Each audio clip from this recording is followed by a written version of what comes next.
Hey there, thanks for joining me. It's September 22nd, another Market Monday. That's right, every Monday we bring you the latest on the real estate on Hilton Head Island. Get your news local, especially when it comes to real estate. Really important that your news is local. Before we get started, hit that subscribe button, smash that notification bell so that you're notified next episode when it comes down next Monday.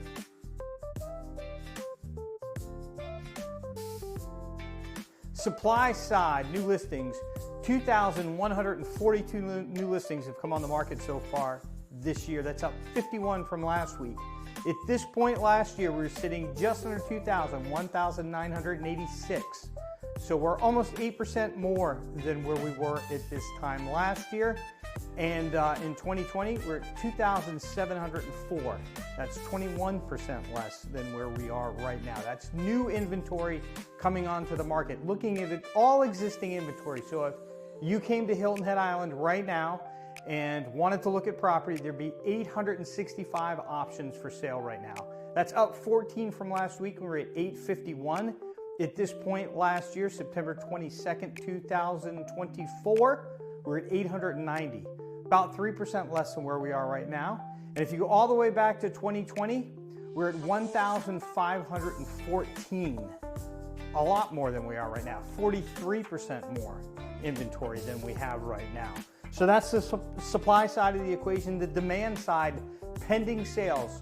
We've had 1,507 properties go under contract so far this year. 30 in the last week. Last year at this time, September 22nd, 2024, we were at 1,522, so almost the same number. 1,522 a year ago, 1,507 right now. Back in 2020, though, the market was just screaming. We were at 2,613. Over 1,000 more properties had sold at this point. That's 42% more than where we are right now. Closed sales, the ones that have actually gone all the way to closing, we had 29 of those this last week. We're at 1,464.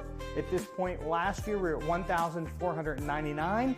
So we're just about 2.5% less than where we were last year. And back in 2020, September 22nd, 2020, we were at 2,243. 35% more than where we are right now. Absorption rate. This is the amount of time it would take to consume the existing inventory if nothing else came on the market. We're at 5 months. Same as last week. At this point last year, we were at 5.1 months.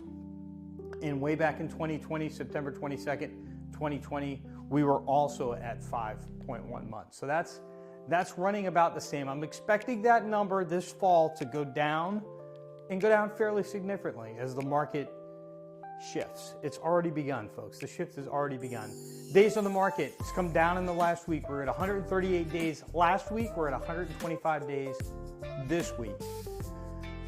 At this point last year, September 22nd, 2024, we were at 89 days. So we're up quite a bit since then. 40% higher, actually, since where we were last year. And way back on September 22nd, 2020, we were at 163 days. So we're less than that currently. What's all this done to property values?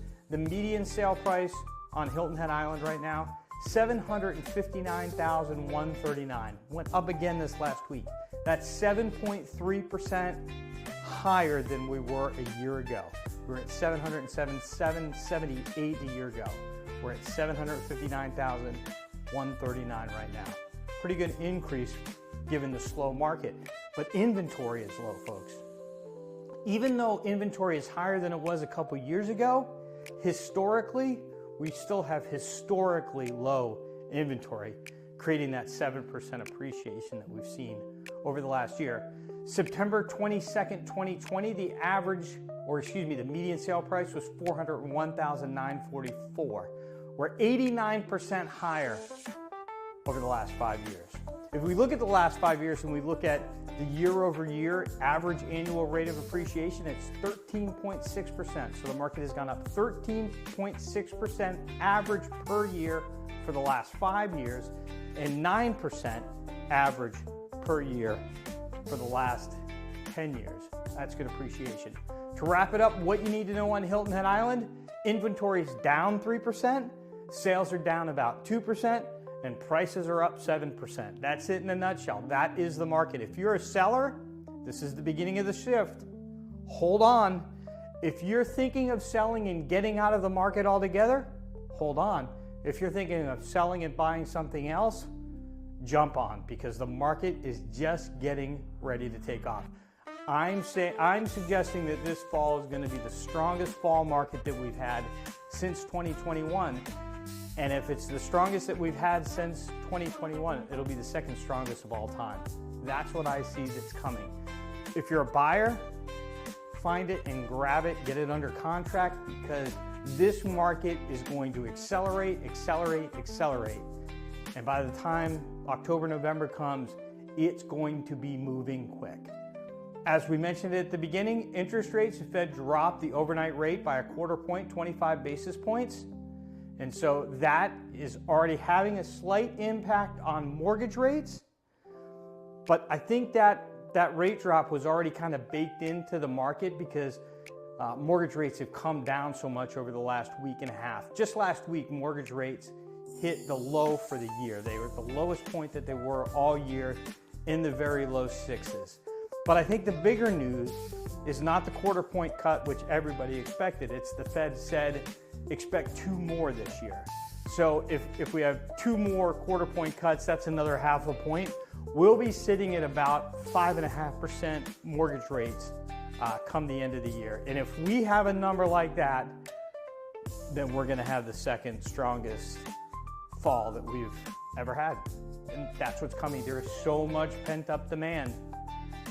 That is what's coming. Why? What's caused the interest? Why the change?